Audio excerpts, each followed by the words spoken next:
ele vendo que as suas palavras não tinham mais efeito e que os líderes da Aliança Batista estavam completamente mundanos, muitos até liberais haviam acreditado no liberalismo, eram liberais. Então, como não houve mais o que fazer, ele saiu da Igreja Batista e terminou fora da Igreja Batista, mas firme com Jesus, continuou pregando, continuou firme com Jesus Cristo. Então, agora vem a questão. Bom, mas se a Igreja Evangélica no começo proibiu a calça comprida, por que hoje então ela liberou? Pois é, vou te explicar por que isso ocorreu. Na época de Spurgeon, era a época também que existia o liberalismo. Alguns filósofos liberais, eles estavam com toda certeza dizendo que as verdades judaico-cristãs a respeito do fogo do inferno, da existência do céu, do pecado original, que isso tudo eram mitos, eram contos judaicos antigos de que foi dado para que pudesse manter a ordem do povo e dominar o povo, mas que não era verdade essencialmente. Então, cada um, segundo os novos filósofos liberais, poderia ter a sua própria verdade. A verdade dos muçulmanos, poderíamos aceitá-la. E os muçulmanos também poderiam aceitar a nossa verdade do cristianismo. Então, essa era a filosofia dos liberais. Então, nessa onda de filosofia, alguns teólogos passaram também a acreditar na filosofia liberal.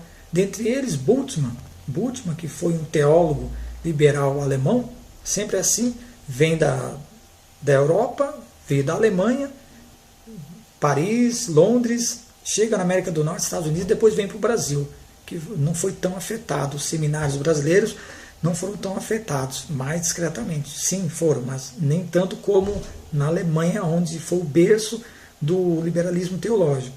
Então, esse Bultmann e Karl Barth também, né, esses dois teólogos, eles pregavam assim que as histórias de milagres de Jesus não eram verdades, foram contadas lá apenas para encher linguiça, falar no vocabulário popular, mas que o que era verdade de Jesus era o Jesus histórico, era o que ele ensinou, o bom mestre que ele foi, o bom filósofo que ele foi, o bom psicólogo que ele foi. Então, eles começaram a pensar assim, e isso influenciou, e Karl Barth e Bultmann começaram a trazer esse liberalismo para dentro da igreja.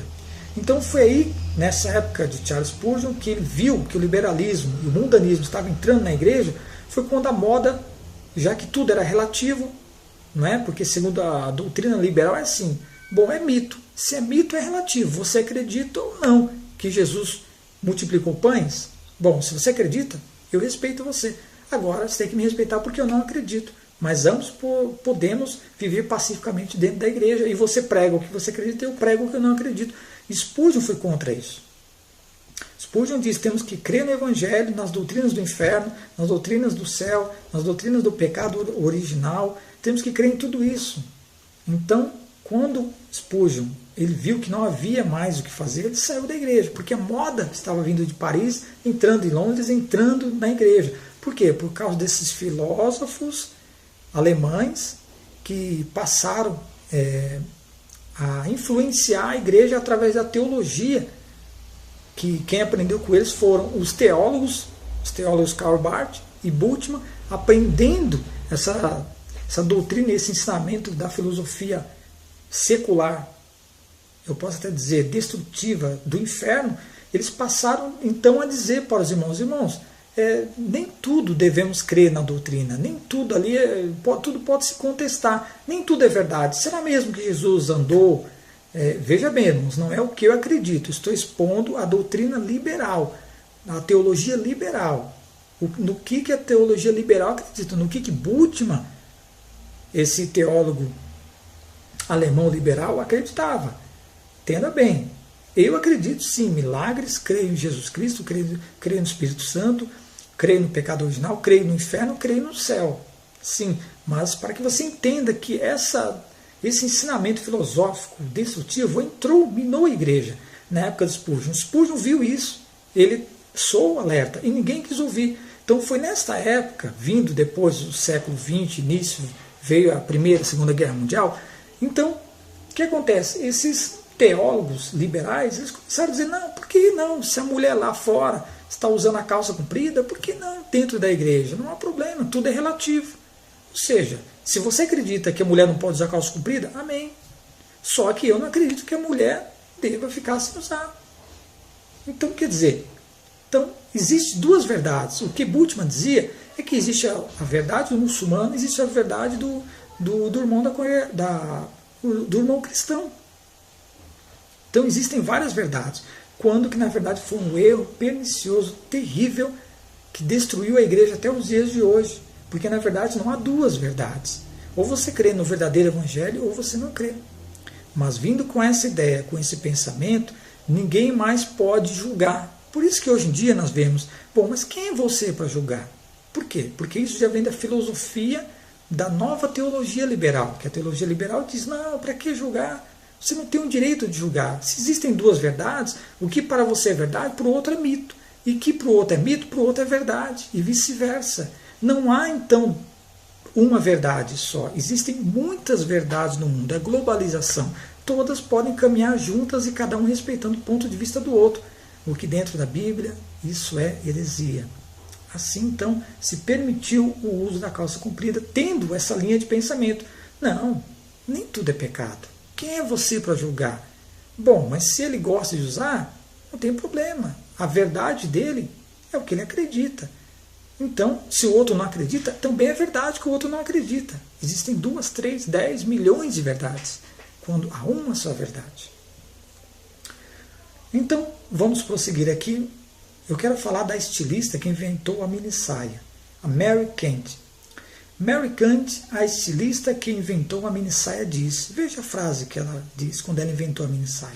Por quê? Ela está dizendo aqui a essência do seu pensamento. Por quê? Qual a intenção? Por que ela inventou aquela saia tão curta?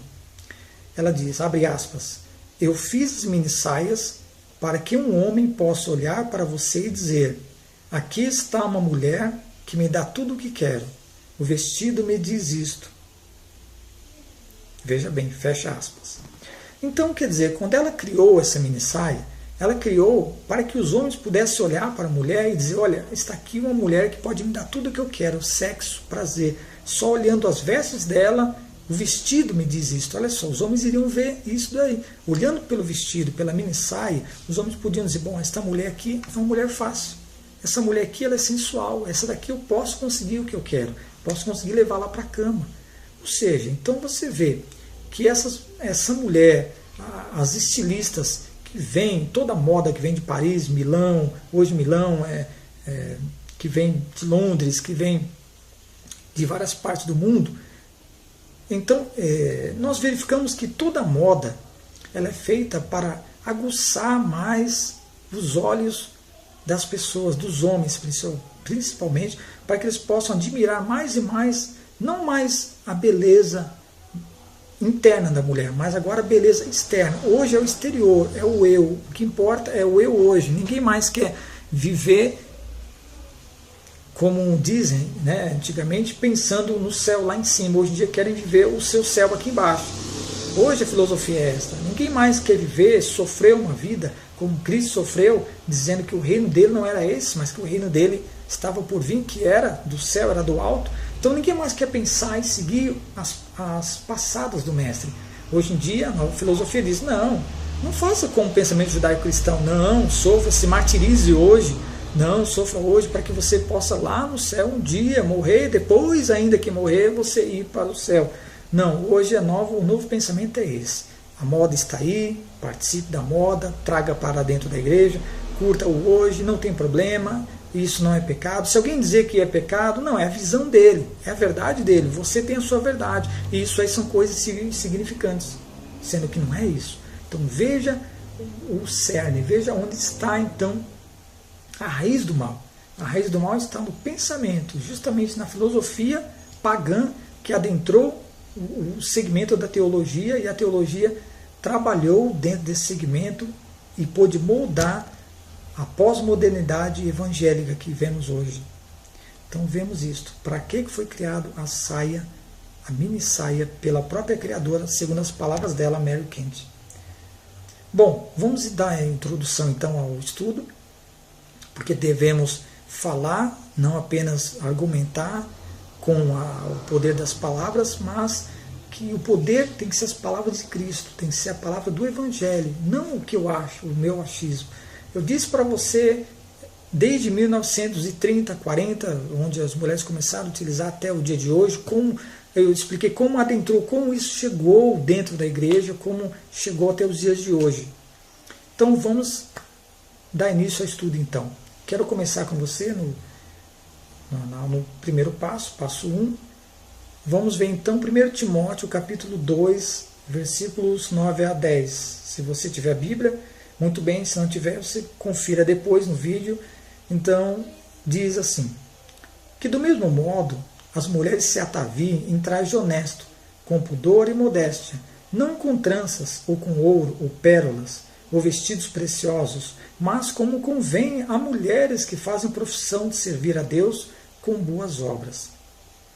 Então veja bem, eu não quero entrar no ponto de ouro, de pérolas, porque essas coisas não são pecado, irmãos. Vamos falar a verdade, o que está na palavra de Deus. Não é isso a intenção, não é esse o pensamento do apóstolo Paulo. Paulo estava dizendo a respeito do traje, um traje honesto. Ele estava falando que a mulher devia ter pudor, que esse traje devia ter pudor e modéstia. Não podia ser qualquer um, não podia ser algo sensual. Que as mulheres se ataviem, a palavra ataviem significa se vistam, não é? Em traje, traje é roupa, uma roupa honesta. Então nós vamos verificar e ver o que é esse traje honesto. Vamos verificar esta palavra grega no original para ver o que ela significa, literalmente, traje honesto. Traje honesto, nesta passagem, não se refere a uma característica subjetiva, vaga e indefinível de roupa, mas se refere a um tipo específico, objetivo, preciso e definível de roupa. Catástole é a palavra grega que é traduzida como traje honesto. A definição literal da palavra é peça de vestir comprida e frouxa. Vou repetir. Peça de vestir comprida e frouxa. Então vemos aqui que o traje honesto, aqui, se você for pegar o léxico do hebraico e do grego, que é um dicionário, nada mais é do que um dicionário das palavras gregas e hebraicas traduzidas para o português, eu quero até indicar um para você de Armstrong, você pode ver esse daí, que ele é ótimo, na minha opinião, eu acho que é o melhor. Então lá você vai ver a palavra catástole, que é a palavra traduzida por traje honesto para o nosso português, que ela significa literalmente peça de vestir ou peça de usar, de roupa que seja comprida e seja frouxa. Então eu digo para você, amados, reflita um pouquinho comigo. Se é uma peça de vestir que seja comprida e frouxa, a calça comprida pode até ser comprida. Até isso aí ela pode ser. Mas ela não é frouxa. Ela é, aliás, apertada demais. Se você for ver, você vai observar que quanto mais apertada a calça jeans, mais as mulheres gostam. Mais as irmãs vão gostar de usar, mais elas vão querer usar. Por quê? Porque vai marcar a cintura, vai marcar as coxas, vai marcar o bumbum, vai marcar as suas pernas, vai marcar a sua parte interna das coxas e vai mostrar toda a sua sensualidade e a forma, até a forma da vagina. Desculpa a expressão, mas vagina não é uma palavra que é pecado, mas vai estar mostrando até a marca da calcinha, onde está posta. Se a calcinha, ela, pela sua transparência, você pode observar e olhar para as irmãs e ver se a calcinha é bem sensual, se ela é bem fininha, se ela é larga, se ela cobre todo o bumbum, se ela não cobre, porque a calça jeans mostra isso. Você olhando a mulher de costas, você vai ver isso. Olhando de frente, você vai ver a mesma coisa. De lado, você vai ver também da mesma forma. Você está vendo uma mulher quase nua praticamente. Então, por quê? Ela é apertada demais, a calça jeans. E hoje em dia a calça jeans vem com lycra.